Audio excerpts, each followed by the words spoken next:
عبداللہ ابن مسعود رضی اللہ تعالی عنہ اپنی کسی جگہ بیٹھے ہوئے تھے اور ان کو اطلاع ملی کہ مسجد میں کچھ لوگ اکٹھے ہوئے ہیں اور وہ چاش کی نماز جماعت سے پڑھیں گے. فقاما، حضرت اٹھ گئے، ولبس برنوسا، اور چوکا پہنا، واخذ العصا، اور ہاتھ میں لاٹھی لی.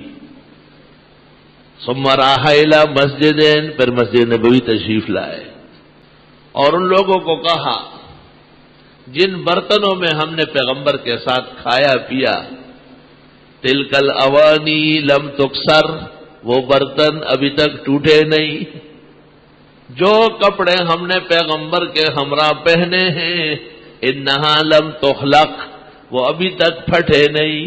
یاد دلایا کہ ہم پورے اسلام اور پیغمبر اسلام کے کتنے قریب رہے. ما راکم الا مبتدعین، یہ نفلوں کی جماعت جو تم نے شروع کی خالص بدعت ہے، اور پھر پتھر لے لے کے ان کو مارنے لگے. حتی اخرجہم من المسجد، یہاں تک کہ مسجد سے باہر نکالا. یہ صحابہ کا جوش ہے اور صحابہ کی قوت ایمانیہ ہے. ترمذی شریف میں ہے ایک صحابی کا بیٹا ہے، صحابہ کا بیٹا بھی معمولی شہزادہ تو نہیں ہے. انہوں نے نماز پڑھی اور نماز میں بسم اللہ الرحمن الرحیم اونچی آواز سے، پھر الحمدللہ رب العالمین. جب نماز سے فارغ ہوئے باپ نے کہا، عبداللہ ابن مغفل نام ہے صحابی، قد صلیت خلف رسول اللہ صلی اللہ علیہ وسلم، میں نے بہت نماز حضرت کے پیچھے پڑھی. وخلف ابی بکر، اور ابوبکر صدیق کے پیچھے. وخلف عمر، اور حضرت عمر کے پیچھے. وخلف عثمان، اور حضرت عثمان کے پیچھے. ما سمعت احدا یسمع یقول هکذا، میں نے ایک کو بھی فاتحہ سے پہلے بسم اللہ زور سے پڑھتے ہوئے نہیں دیکھا. پھر آئے کیا فرماتے ہیں، بیٹے یاد رکھو پیغمبر کے صحابہ کو سب سے زیادہ بغض اور ناراضگی بدعات سے تھی. ایاک والحدث فی الاسلام، خبردار کہ کبھی تم نے بدعت کی. ایسا سمجھایا جاتا ہے، یعنی کہ وہ بھی اچھا ہو، میں بھی اچھا ہو، تم بھی اچھا ہو، لیلا مجنون بھی اچھے. سارے اچھے نہیں ہیں، یہ عقل کے کچے ہیں، ان کا ایمان خطرے میں ہے اور سارے اعمال ان کے جال سازی میں لگے ہوئے. حضرت عمر رضی اللہ تعالی عنہ کو پتہ چلا کہ جس درخت کے نیچے پیغمبر نے بیٹھ کر صحابہ سے بیعت لی،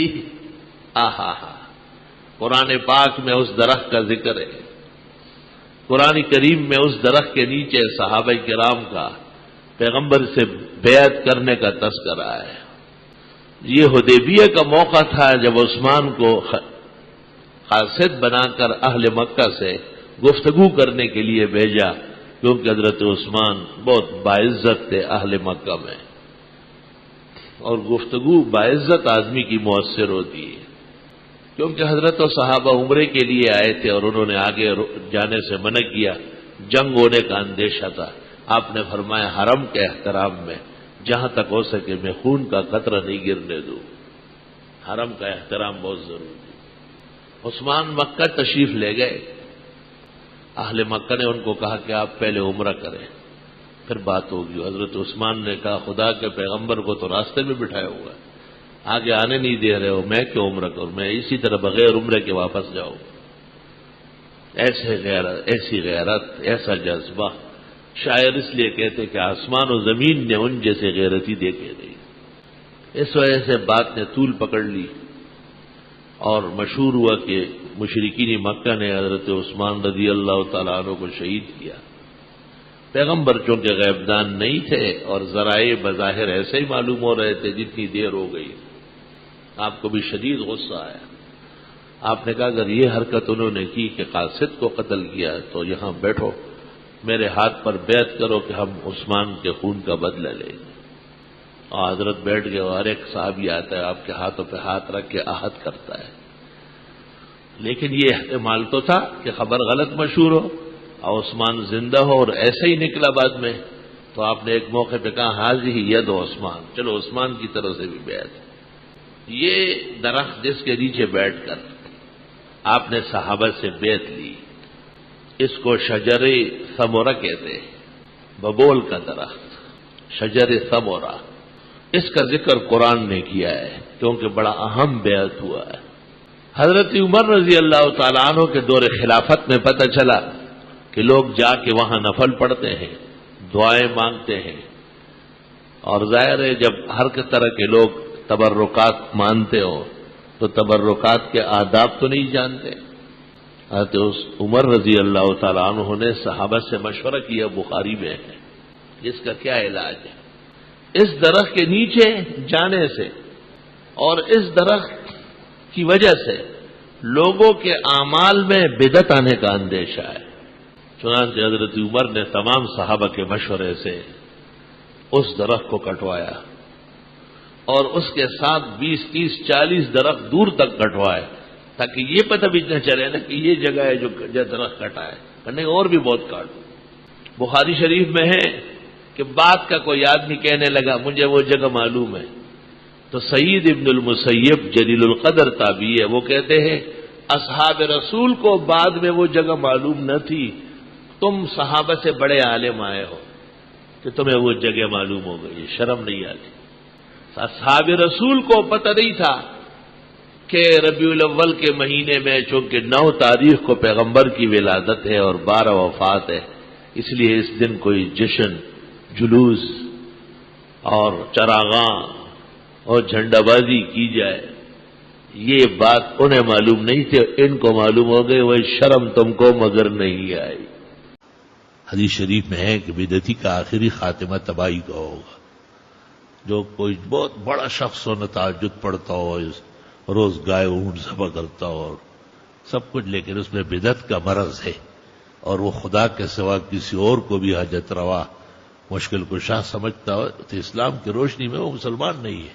باتیں تو اور چھوڑو کہ کفر کیا قائد ہے، کفری عقیدے کا مرتکب کے اعمال کہاں قبول ہو؟ حابطت اعمالہم فی الدنیا والآخرہ، ان کی نیکیاں یہی سے ڈسمس ہو گئی تو وہاں کیا کام آئے؟ اور یاد رکھنا کہ صحابہ رسول کے سامنے سب سے ناکارہ چیز بدعت تھی، اور صحابہ کو سب سے زیادہ نفرت بدعت سے تھی، کیونکہ وہ بدعت جو ہے وہ نبی کی سنت کے مقابلے میں ہوتی ہے، اور بدعت کے سر پیر نہیں ہوتے، کراچی میں کچھ ہو، پشاور میں کچھ ہو، ہر شخص کو جو مرضی ہے وہ دین میں ڈالے۔ اعلی حضرت نے فتاوی افریقہ صفحہ 114 پر لکھا ہے اللہ کے رسول نے ہمیں اجازت دی ہے کہ دین میں نئی نئی چیزیں ڈالیں، کلم کھلا لکھا ہے باقاعدہ۔ اور پیرانی پیر شیخ عبد القادر غونیہ میں کہتے ہیں جس نے دین میں اپنی چیزیں ڈالی اور اس کو دین کہاں، اللہ تعالیٰ اس کا نہ فرض قبول کرے گا نہ نفل، اور اللہ اس کی آبادی کو ویران کر دے۔ آباد اللہ علیہم الخضراء، ان کی آباد سرزمین کو اور آباد عمارتوں کو اللہ کھنڈرات کرے۔ پیرانی پیر شیخ عبد القادر جو ان کے ہاں مشکل کشا و غوث اعظم ہے، وہ ان بدعتیوں کو بد دعائیں دے رہے غونیہ کے اندر۔ عبارت میرے پاس نوٹ ہے، یہ کہتے ہیں ہم بہت ماننے والے ہیں۔ کیسے مانتے آپ؟ عمل تو نہیں کرتے۔ السلام علیکم جی دوستو، آپ نے دیکھا اور سنا شیخ مفتی ظہور علی خان رحمۃ اللہ علیہ کو کہ شیخ مفتی ظہور علی خان رحمۃ اللہ علیہ کیا بیان فرما رہے تھے۔